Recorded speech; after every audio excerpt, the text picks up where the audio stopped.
Au fond tu voudrais être libre quand la joie te touche. Mesdames et messieurs, bonjour. Que vous soyez citoyen, que vous soyez médecin, que vous soyez politicien, que vous soyez ouvrier, que vous soyez architecte ou garagiste, vous ne pouvez pas être insensible à ce qui se passe maintenant, là maintenant, dans votre quartier, là maintenant, dans votre région, là maintenant, dans votre pays et de par le monde. C'est ce dont nous allons parler aujourd'hui dans l'émission Vivre libre au-delà des sentiers battus, avec 3 invités aujourd'hui. Jen. Bonjour. Bonjour Jen. Comment ça va? Très bien. Je te remercie pour l'invitation. Mais de rien. Jen, ton métier c'est... Je suis professeure de pole dance Oui. et j'ai une école de pole dance à Saint-Pierre. Excellent. Homme, femme, enfant. Tout à fait. Voilà, avec une philosophie de transmettre la lumière. Exactement. Magnifique. Guy Roger, que vous connaissez, chers amis. Bonjour. Bonjour Guy. Guy est auteur, Guy est musicien, Guy est philosophe, Guy est notre ami. Et notre invité surprise, Adam. Adam et Elisabeth, bonjour. Bonjour. Adam, tu as une entreprise, un projet Oui, tout à fait. qui consiste à reforester, aider à la reforestation par une technique assez spéciale dont tu vas nous parler aujourd'hui. Très bien.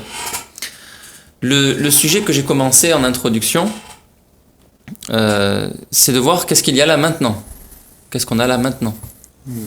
Alors, beaucoup de gens vont dire il y a des misères, d'autres vont dire il y a des catastrophes, d'autres vont dire il y a de la répression sociale, policière, d'autres encore qu'il y a des violences en famille faites aux enfants, aux femmes, d'autres encore que le droit des auteurs, des artistes, des peintres est bafoué et que la culture est mise sous pied. Qu'est-ce que vous en pensez? Comment vous voyez la chose? Ce maintenant, est-ce que c'est ça? Est-ce que c'est autre chose? Est-ce que vous avez une vision, une perspective différente?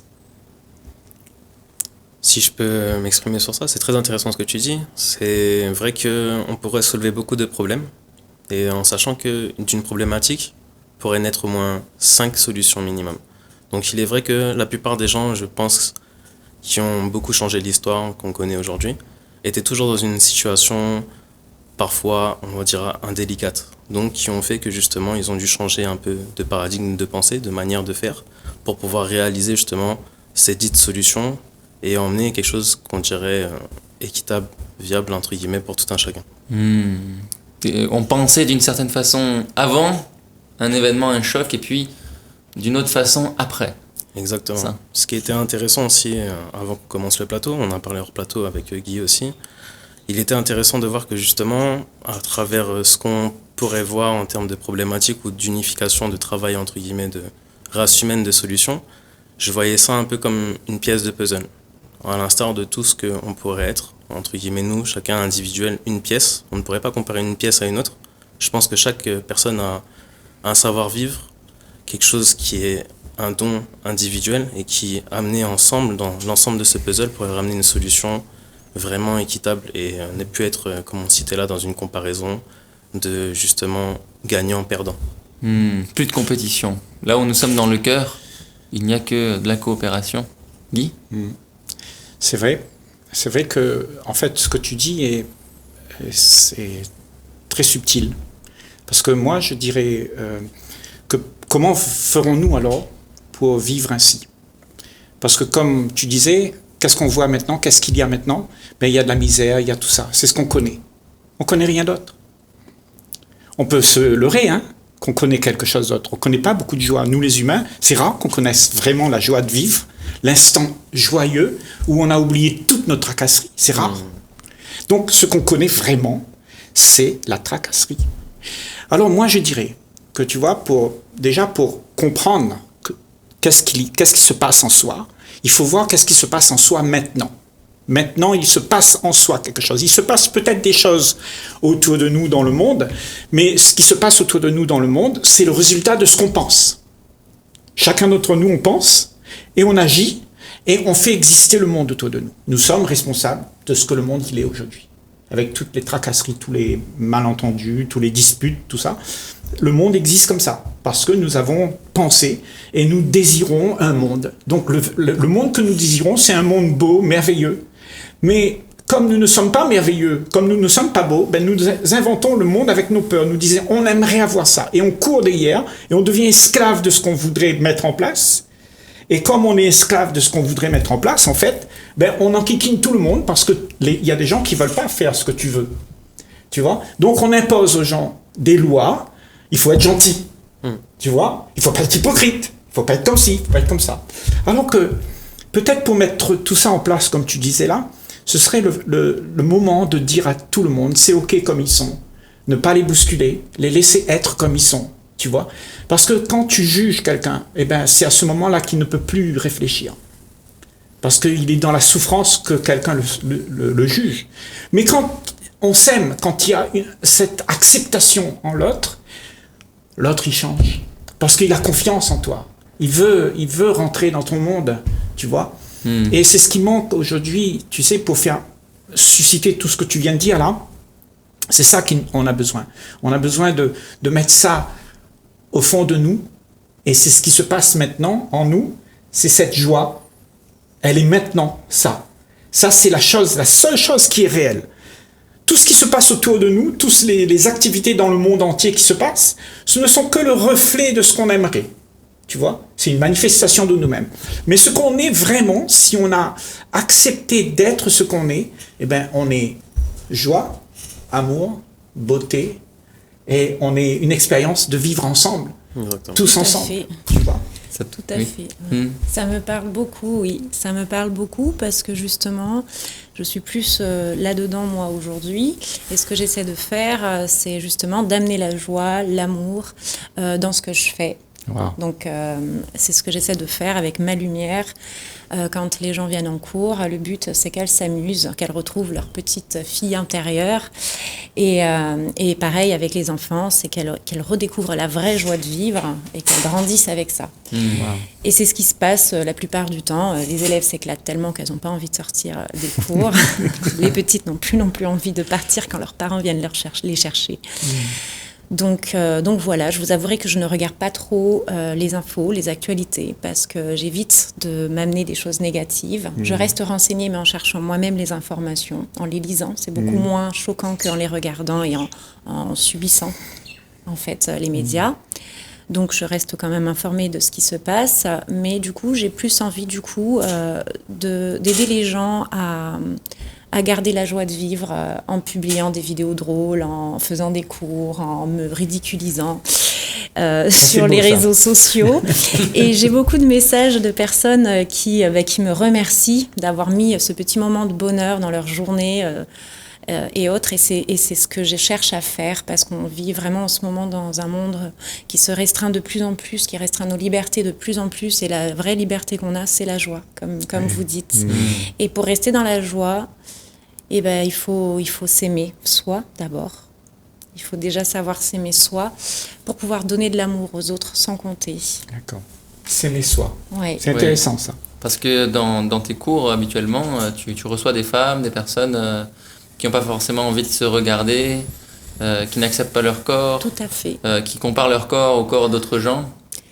Oui. Qui se sentent pas sexy dans les normes de la société. Oui, je dirais pas qu'elles se comparent forcément aux autres, mais je dis que malheureusement elles subissent en fait tout ce carcan social, toute cette dictature sociale qu'il y a autour de la femme, au travers de la publicité qui rend la femme vraiment parfaite, qui a donné une image dans notre société de la femme en fait, où la femme doit être comme ça, elle doit avoir des formes à cet endroit-là précis, elle doit avoir un nez comme ça, elle doit être belle comme ça, alors que la beauté n'est pas physique en vrai, et que si on part en Afrique, par exemple, je vais prendre mon exemple tout simplement, puisque je fais des défilés et des photographies, donc dans la société actuelle où je vis moi, je fais partie des personnes qui rentrent dans les critères de beauté. Et ça ne m'a pas toujours rendu service. Mais on me met en Afrique. En Afrique, je ne serais sûrement pas une belle femme. Parce que là-bas, ils aiment les formes, ils aiment autre chose. Donc la beauté, c'est vraiment subjectif. La beauté, une personne qui ne voit la beauté que par le physique ne sait pas vraiment aimer, selon moi. Quelle est la norme occidentale de la beauté qui... Il faut une peau parfaite, il faut des beaux yeux, il faut des traits fins la plupart du temps, ou alors, et de la être pulpeuse à certains endroits. C'est extrêmement compliqué. Pas forcément, je ne dirais pas ça. Sachant qu'en plus, c'est des jeunes filles qui sont dans une démarche de développement personnel avant tout, et que c'est une expérience vraiment magnifique, que moi-même j'ai participé à l'époque. On apprend beaucoup sur soi, on fait ses premières télés, et c'est vraiment... Mais c'est le regard que le monde pose sur ces choses qui fait qu'on a une image de la beauté. Tu vois, une image de la beauté. Oui, mais la beauté, elle, comme tu disais, elle peut se faner. Tu sais, on vieillit tous. Hein, après, il y a la mort. On a des rides. Et c'est logique, c'est une suite logique de la vie, ça. Tu vois. Mais on s'est arrêté sur un instant T, tu vois, un flash qui va nous sublimer, qui va nous donner du plaisir. Et l'esprit, lui, il veut ce plaisir. Et il va le chercher. Et il est omnibulé par ce qui est à la norme, le concept de la beauté. Et il suit ça. Et tu vois, l'esprit est prisonnier de ça. Et il demande encore plus. Et quand il arrivera devant, s'il y a un petit défaut, il veut l'autre. Il passe à l'autre, il passe à l'autre, il passe à l'autre. Tu vois ? Parce que la norme le dit comment ça doit être. Et il faut copier celui qui correspond à la norme. Si par exemple dans l'Occident c'est d'avoir des traits fins, d'être svelte, d'être sexy, d'être plutôt dénudé, la norme ce sera de correspondre à cette image. Et si en Afrique c'est d'être rond, d'être plus gros, d'avoir une grande poitrine, etc., ce sera de correspondre à cette image. Voilà. Mais la seule image à laquelle on puisse véritablement se fier, c'est la seule qu'on a là maintenant, qui est le nôtre. Il n'y a pas quelqu'un d'autre, il n'y a que ce qu'on est. Donc autant accepter ce qu'on a. Et ça me rappelle l'aventure d'Adam, parce que dans le monde des affaires, il y a une certaine beauté qui est prônée, et c'est la beauté de la rentabilité. La beauté d'un investissement, aujourd'hui, c'est sa rentabilité. Si ça gagne 10%, c'est beau. Si ça gagne 20%, c'est encore plus beau. Donc on a eu une crise financière, c'était vraiment moche. Et puis maintenant, c'est en train de remonter, c'est en train de devenir très très beau. Le problème de ça, c'est qu'on crée de la mocheté à côté. Et moi, je l'ai vu que tout récemment. Adam a une plus grande expérience. Il a une vécu de ses voyages où il a vu de ses yeux ce que la beauté de l'amour, de correspondre à une rentabilité parfaite, peut coûter à la planète. Raconte-nous. Tout à fait. Et si tu me permets un parallèle avec ce qu'on disait là à l'instant, je pense qu'il serait bien de comparer déjà aussi peut-être le bonheur, voire même peut-être qu'est-ce que le succès. Et pour revenir avec des réseaux un petit peu, comme peut-être Instagram, je ne sais pas si Guy ça te parle, on vend aujourd'hui quelque chose qui est censé, comme on dit, normer. Et est-ce qu'on ne vend pas justement l'image qu'on voudrait refléter dans le regard de autrui, de chacun ? Est-ce que justement, par rapport à notre passé, qui on est aujourd'hui et ce qu'on aimerait, qui est très éphémère, c'est vrai, et ce qu'on aimerait être demain, fait que justement on se reconditionne et on essaie de répondre à une norme d'image qui nous correspond nous, et non pas en fait cet effet miroir social qui en vrai nous fausse peut-être dans un désarroi ou un bonheur qui est mensonger. Donc c'est vrai que au niveau des affaires, pour expliquer la chose, on va dire pour tout entrepreneuriat, déjà il faudrait savoir qu'est-ce que l'entrepreneuriat. Je pense que tout un chacun ici est entrepreneur, puisque entreprendre c'est le fait de agir.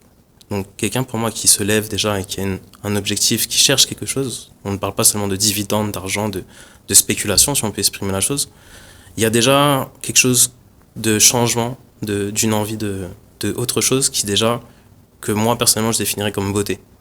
Peut-être même richesse si je puis exprimer ainsi.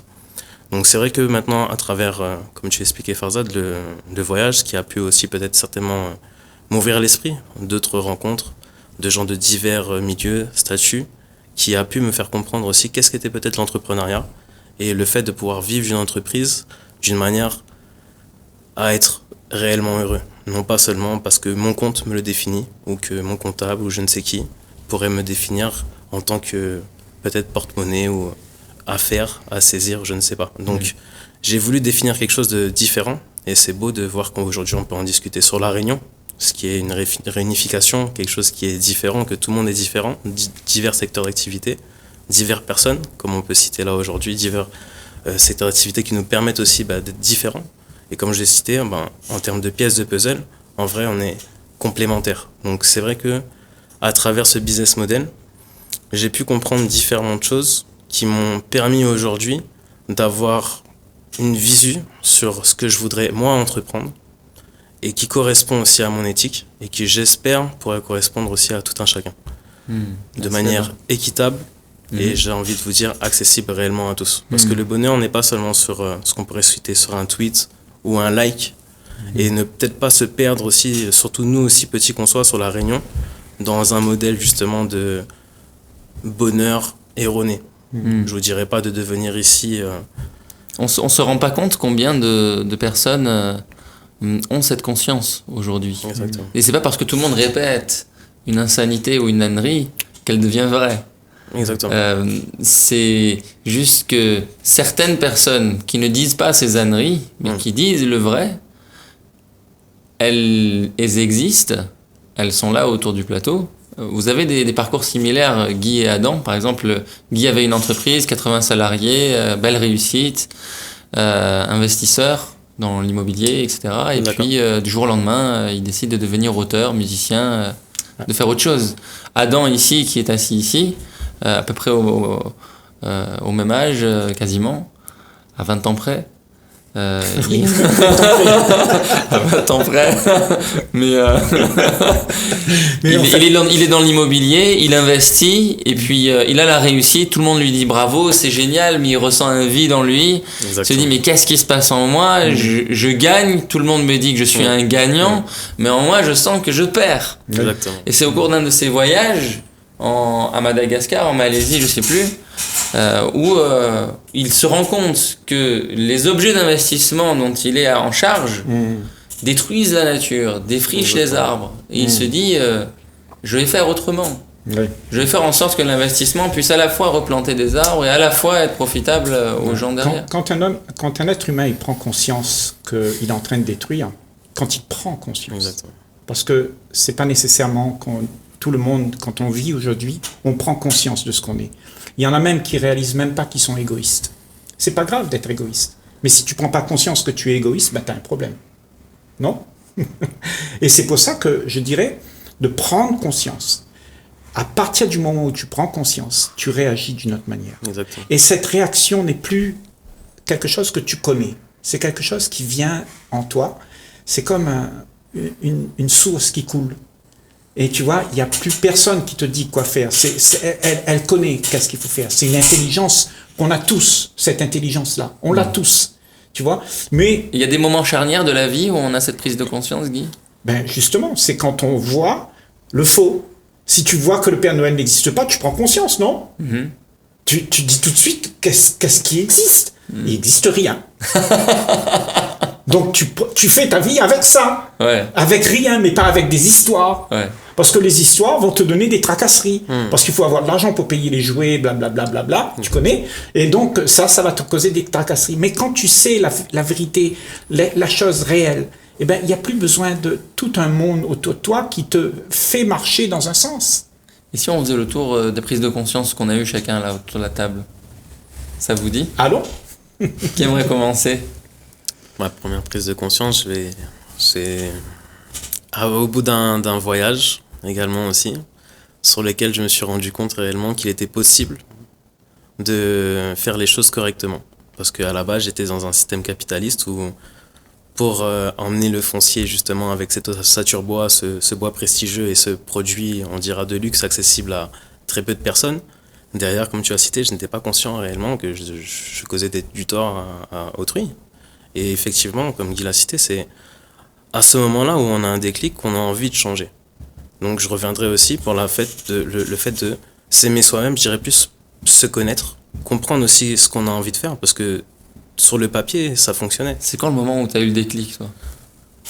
Je pense Raconte-nous un des moments où tu as eu un déclic. J'en ai eu plusieurs. Celui qui m'aura plus réellement, je pense, touché, c'est vraiment... Je pense Madagascar, très honnêtement. Si j'ai réfléchi comme ça à chaud, je pourrais te dire plein de choses, mais c'est vrai que Madagascar, ça m'a mis une gifle, pour dire la chose. puisque un pays aussi riche que ça, et aussi un peuple avec une grande richesse aussi. Parce qu'il est vrai que, si on compare, je pense que tu as eu la chance aussi d'aller à Paris, il est des fois triste de voir des gens qui ont beaucoup et qui ne donnent que très peu. Et les gens qui ont, entre guillemets, moindre, je parlerai aussi de la cruauté dans ce sens-là, ont quelque chose de différent. Il suffit aussi de monter peut-être aujourd'hui dans les hauts pour voir aussi peut-être la différence aujourd'hui avec les bas. L'hospitalité, le don. Il y a des choses qui sont différentes qu'on pourra retrouver dans des grosses mégalopoles. La capitale, etc., c'est là où est condensé réellement le business et, entre guillemets, l'argent et ce success story un petit peu futile qu'on est en train de citer là. Il est dommage d'aller, entre guillemets, dans des villes reculées pour découvrir peut-être cette richesse, encore une fois, humaine. Donc c'est surtout là où moi je trouve que j'ai eu un déclic. Et voir aussi autant de richesse, on va dire, en termes de ressources et l'exploitation de ces ressources qui, malheureusement, d'une mauvaise gestion, pourrait en fait découler de problématiques, je dirais, sociales, tout simplement. Défrichage des arbres, déviation des cours d'eau, énormément de choses. Pollution. Voilà, tout à fait. C'est ça qui t'a choqué. Tu as cité les principaux, ouais, c'est compliqué de voir. Je te dirais même, je pourrais partir un peu plus fort. Vas-y. Mais tu m'as cité un restaurant gastronomique, etc. la dernière fois. Avoir des échanges avec des businessmen dans un restaurant, manger avec des petites cuillères et tout, manger des choses, des mets, c'est super, mais ne pas avoir la conscience, entre guillemets, derrière que des gens meurent simplement de soif ou de faim, je trouve que là, ça manquait de sens cruellement à ma vie. Et je pense que ça, je suis pas certainement le seul à le sentir. Et c'est ce qui fait peut-être certainement cette essence aujourd'hui et ce vibrato qui fait que peu importe le contrat, la personne que j'aurai en face de moi, je ne pourrais me faire happer seulement sur du papier avec mon cerveau, je préfère réfléchir avec mon cœur. Je te mens pas que j'ai manqué beaucoup d'opportunités de, entre guillemets, réussir comme ça, de faire de bons partenariats, etc. Mais derrière, je me sens sur un chemin qui est certes plus long, mais ô combien plus riche pour moi personnellement. Et si on peut comparer vraiment pour moi, l'argent, qu'est-ce qu'est l'argent ? Pour moi, si on le remplace par une responsabilité, je pense que ça prend là tout son sens. Waouh, sacré déclic. Merci. Vous aimeriez partager un déclic ou réagir Alors, je pourrais parler de ma propre expérience. J'étais déléguée médicale il y a quelques années. Je ne sais pas si vous connaissez bien ce métier.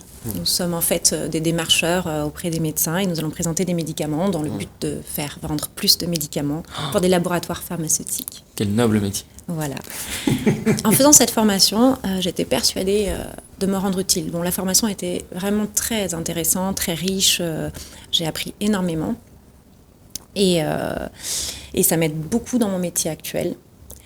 Mais quand je suis arrivée sur le terrain, je me suis rendu compte que c'était pas si simple comme métier. Je devais attendre 3 heures parfois alors que j'avais rendez-vous. Et puis quand on me recevait, c'était rapidement. Je ne représentais rien pour cette personne. C'était vite fait, bien fait. Ou voilà, aujourd'hui, il n'y a plus de cadeaux à nous donner. Dans ce cas, vous ne servez plus à rien. Vous nous envoyez plus en voyage. Enfin bref, je ne voudrais pas non plus rentrer dans les polémiques. Mais voilà, pour moi, ce n'était pas éthique de faire vendre un médicament plus qu'un autre, sous prétexte que c'était pour enrichir des lobbies de notre société, quoi. Donc, j'ai, du jour au lendemain, décidé qu'il fallait que je me reconvertisse dans un premier temps. Je n'ai pas voulu arrêter, parce que j'ai un enfant, qu'il fallait bien que je paye le loyer, que je subvienne à tous nos besoins. Donc, j'ai commencé à faire différentes formations. J'ai fait plein de formations différentes, décoratrice d'intérieur, make-up artiste, jusqu'au jour où, dans l'école où je prends des cours de pole dance, 2 coachs s'en vont du jour au lendemain et la responsable se trouve ennuyée puisqu'elle lui manque quand même de coachs pour assurer les cours et son école quand même fonctionnait bien. Du coup, avec mon expérience, vu que aussi j'ai une licence de STAPS, donc en pédagogie, je m'y connais un peu, je lui propose mon aide et de là, je me rends compte que ce métier me plaît vraiment, que j'aime transmettre. Du coup, en 1 semaine, j'ai pris la décision donc, de faire une rupture à l'amiable avec mon labo et de faire cette formation de délégué médical. Cette prise de conscience, ce besoin de changer, a été très mal compris de mon entourage parce que c'était quand même un métier. Attention, tu as un CDI, tu as une voiture de fonction, tu as un super salaire. Qu'est-ce que tu vas faire, prof de pole dance ? Ça ne représente rien. Quelque part dans la société, ça ne voulait rien dire. Prof de pole dance, mère célibataire, voilà, qu'est-ce que j'allais devenir ? Et voilà. voilà où j'en suis aujourd'hui, après ce choix, cette Wow. prise de conscience. Là, c'est beau. On a Tu faisais la prise de conscience, c'est quelque chose d'extraordinaire parce que moi, je pense que la vraie prise de conscience, on l'a tous à un moment ou à un autre dans notre vie. Peu importe quand tu as eu 10 ans, quand tu as eu 20 ans, Et puis, cette prise de conscience, tu sais que quand tu es heureux, tu as eu un moment extraordinaire de joie. Ça peut être avec avec le petit lapin dans le fond de la cour quand tu avais 5 ans. Tu as pris conscience déjà. Tu as eu une élimination. Et tu sais que c'est ça, la vie. C'est exactement Tu vois. ça. Sauf que toute la vie vient nous